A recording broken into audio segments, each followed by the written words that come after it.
ये एपिसोड भी स्टार्ट होता है बिल्कुल उसी सीन से जहाँ पर नाइन्थ प्रिंसेस सभी वॉरियर्स से कहती है अगर कोई अभी भी सेटिस्फाइड नहीं हुआ तो आ जाओ मेरे सामने। लेकिन हम देखते हैं कि नाइन्थ प्रिंसेस की ये बात सुनकर वहां पर मौजूद सभी ऑर्गेनाइजेशंस में से किसी भी वॉरियर की इतनी हिम्मत नहीं होती कि वो नाइन्थ प्रिंसेस का आकर सामना कर पाए। इसी वजह से वो सभी के सभी वहां पर अपना सर झुकाए खड़े रहते हैं। ये देखकर नाइन्थ प्रिंसेस भी समझ जाती है कि अब इनमें से कोई भी आगे नहीं बढ़ने वाला। वहीं दूसरी तरफ हम देखते हैं कि लुओ फेंग जिया को संभाल रहा होता है जो कि बहुत ही जोर जोर से रो रही होती है। उसे इस तरह से रोता हुआ देखकर लुओ फेंग को भी बुरा लग रहा होता है, इसलिए वो नाइन्थ प्रिंसेस की तरफ बहुत ही गुस्से के साथ देखता है। नाइन्थ प्रिंसेस सभी ऑर्गेनाइजेशंस को अपने सामने इस तरह से बेबस हुआ देखकर स्माइल करती है और फिर फोर्ट्रेस की तरफ आगे बढ़ने लगती है और अपनी सभी टीम्स को लेकर फोर्ट्रेस के सामने आ जाती है। अब वो अपने 2 वॉरियर्स को फोर्ट्रेस का गेट ओपन करने का ऑर्डर देती है। जैसे वो दोनों वॉरियर्स आगे बढ़ते हुए उस फोर्ट्रेस का गेट ओपन करते हैं तो तभी उस फोर्ट्रेस के अंदर में से एक अटैक आता है जो इन दोनों वॉरियर्स को मारते हुए पीछे हटा देता है। इस अटैक की पावर इतनी ज्यादा थी कि वो दोनों वॉरियर्स वहां पर तड़पने लगते हैं और तड़प तड़प कर यहाँ पर मर जाते हैं। ये देखकर नाइन्थ प्रिंसेस भी हैरान हो गई थी कि ये इन्हें हो क्या रहा है। लेकिन तभी हम देखते हैं कि इन दोनों वॉरियर्स की तो यहाँ पर बॉडीज भी गायब हो जाती हैं और सिर्फ इनके आर्मर्स ही बाकी बचते हैं। ये देखकर नाइन्थ प्रिंसेस को तो समझ नहीं आता कि इन्हें हुआ क्या। तभी उन्हें किसी की आवाज सुनाई देती है और वो पूरा कासल हिलने लगता है, जिसे देखकर नाइन्थ प्रिंसेस के साथ आए वॉरियर्स बेचारे तो डर जाते हैं और पीछे हटने लगते हैं।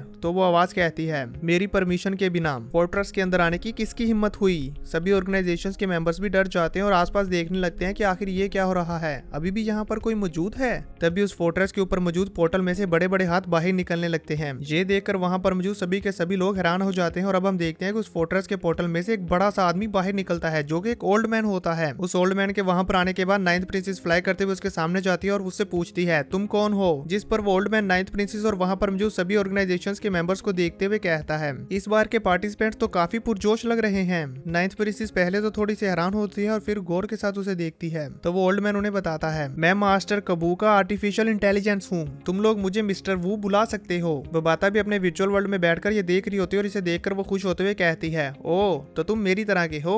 बबाता को इस तरह से खुश होता हुआ देखकर अटूका बेचारी तो डर जाती है कि ये अब जरूर यहाँ पर कोई ना कोई कांड करने वाली है। मिस्टर वू यहाँ पर मौजूद सभी वॉरियर्स को देखते हुए कहते हैं तुम लोग यहाँ पर मास्टर के ट्रेजर्स को लेने के लिए आए हो, यहाँ पर मेरे मास्टर के बहुत सारे ट्रेजर्स हैं। ये कहने के बाद वो अपने मास्टर के सभी ट्रेजर्स की लिस्ट उनके सामने शो करता है, जिसे देखकर leader Hong, warrior leash and Luo Feng और नाइन्थ प्रिंसेस चौंक जाते हैं और फिर उस लिस्ट में मौजूद सभी के सभी ट्रेजर्स को गौर से देखने लगते हैं कि ये कौन कौन सा ट्रेजर है। नाइन्थ प्रिंसेस ट्रेजर्स की लिस्ट को बहुत ही गौर से देख रही होती है और उन्हें एक एक करके रीड कर रही होती है। तभी उन्हें वहां पर अपने मतलब का एक ट्रेजर नजर आता है, जिसे देखते हुए वो कहती है क्रिस्टल बॉल इनहेरिटेंस, तो ये यहाँ पर है। ये पढ़ने के बाद वो मिस्टर वू से पूछती है ट्रेजर लिस्ट के पीछे वो जो नेचुरल और लिखा हुआ है वो क्या है। उसकी ये बात सुनकर मिस्टर वू अपने आर्मर में कुछ ढूंढने लगते हैं और थोड़ी देर ढूंढने के बाद उन्हें वो मिल जाता है, जिसे दिखाते हुए वो कहते हैं ये है वो नेचुरल और ये रीलम विद इन रीलम का एक यूनिक सीड है। तुम सभी लोगों के पास ये अपॉर्चुनिटी है कि तुम इन नेचुरल ओर्स को मेरे साथ ट्रेजर्स के बदले में एक्सचेंज कर सकते हो। सभी वॉरियर्स उनकी ये बात बहुत ही गौर से सुन रहे होते हैं, जबकि जिया जो गुस्से में भरी हुई थी वो कहती है इस तरह से अब ये ब्रोलिन सभी लोगों पर कंट्रोल नहीं कर सकती, अब इसकी मनमानी नहीं चलेगी। जबकि ब्रोलिन को मिस्टर वू की ये बात सुनकर गुस्सा आ रहा होता है।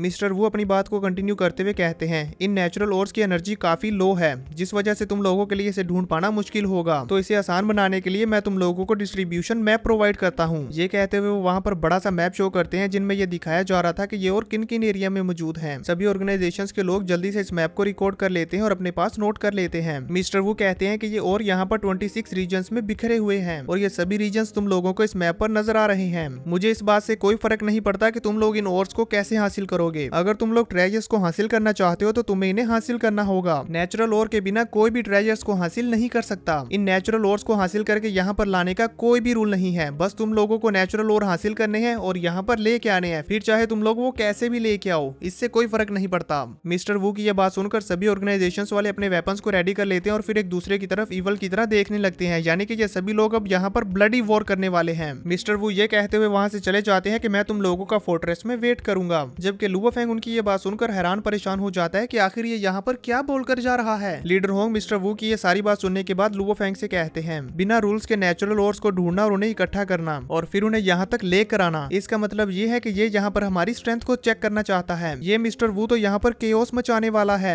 अब इन नेचुरल ओर्स को हासिल करने के लिए यहाँ पर सभी ऑर्गेनाइजेशंस एक दूसरे के साथ जरूर लड़ेंगी। वहीं दूसरी तरफ हम देखते हैं कि मिस्टर वू इन सभी लोगों के दिमाग में जहर घोलने के बाद अपने फोर्ट्रेस में जाकर बड़े ही आराम से स्क्रीन पर इन सभी लोगों को बातें करते हुए देख रहे होते हैं। जबकि नाइन्थ प्रिंसेस को यहाँ पर बहुत ही ज्यादा गुस्सा आ रहा होता है। व्यू चेंज होता हमें दिखाया जाता है कैंगलैंड प्लेनेट का सीन, जहाँ पर अभी भी काफी सारे स्पेसशिप्स आ रहे होते हैं और वो सभी के सभी स्पेसशिप्स लीटिंग वर्ल्ड के अंदर इंटर हो रहे थे रीलम विद इन रीलम के अंदर जाने के लिए। हारग्रेव यहाँ कैंगलैंड प्लेनेट के अंदर अंदर रीलम विद इन रीलम पर नजर रखे होते हैं कि तभी नाइन्थ प्रिंसेस उनके पास आती है। उसे देखकर हारग्रेव कहते हैं, ब्रोलिन, तुम चाहे कोई सा भी तरीका इस्तेमाल करो, तुम्हें वो इनहेरिटेड क्रिस्टल बॉल जरूर हासिल करनी है। अगर मैंने उस क्रिस्टल बॉल में मौजूद स्पेशल टेक्निक को यूज करते हुए अपना ब्रेक थ्रू कंप्लीट कर लिया तो फिर मैं तुम्हारी थ्रोन को हासिल करने के लिए तुम्हारे ब्रदर्स को हराने में जरूर हेल्प करूंगा। जिस पर नाइन्थ प्रिंसेस उनसे कहती है, ठीक है दादा जान। ये कहने के बाद वो वहाँ से चली जाती है और ग्विस से कहती है, हमारी टीम्स फिलहाल सभी टेरिटरीज में डोमिनेट नहीं कर सकती हैं। हम अभी सिर्फ मेजर पार्टीज को ब्लॉक करने के काबिल हैं। इसीलिए तुम अपने साथ 300 पीपल्स और कुछ C2 लेवल लेजर वेपन्स को लेकर ईस्ट रीजन की तरफ जाओ जहां पर सबसे ज्यादा नेचुरल ओर्स मौजूद हैं। अगर वहां पर कोई और टीम हुई जो उस एरिया को कंट्रोल करने की कोशिश कर रही हो तो उन सबको मार डालो। कैप्टन ग्विस नाइन्थ प्रिंसेस की ये बात समझ जाता है और उनसे कहता है, जी हाँ। और फिर वो अपनी 300 पीपल्स की टीम को लेकर वहां से उस एरिया पर कब्जा करने के लिए बढ़ जाता है। अब इसके बाद हमें दिखाया जाता है बेहू हॉल, जहाँ पर बेहू हॉल के लोग भी अपने 200 पीपल्स की टीम्स बनाते हैं और फिर वहां से अलग होकर नेचुरल ओर्स को हासिल करने के लिए निकल पड़ते हैं। ब्लैक क्लाउड एसोसिएशन भी ऐसे ही करता है और वो भी अपनी टीम्स को अलग अलग डायरेक्शंस में भेज देता है। अब बारी आती है बेइलोंग सिटी की, जहां पर लुओ फेंग लीडर होंग और वो लीशन के साथ डिस्कशन करता है और उनसे कहता है कि मैंने मिस्टर वू की लिस्ट में D6 लेवल वेपन देखा और उसे टारगेट किया है। वो वेपन आसानी से लेवल 6 डोमेन मास्टर को मार सकता है, जबकि नोलांसन क्लैन लीडर यूनिवर्स लेवल 9 पर है। इस वेपन की हेल्प से हम उसे मार सकते हैं। तभी वबाता वहां पर आती है और कहती है, बेवकूफ, नोलांसन क्लैन लीडर को D6 लेवल वेपन से मारना बेकार है। और फिर वो उन्हें अपना प्लान बताने लगती है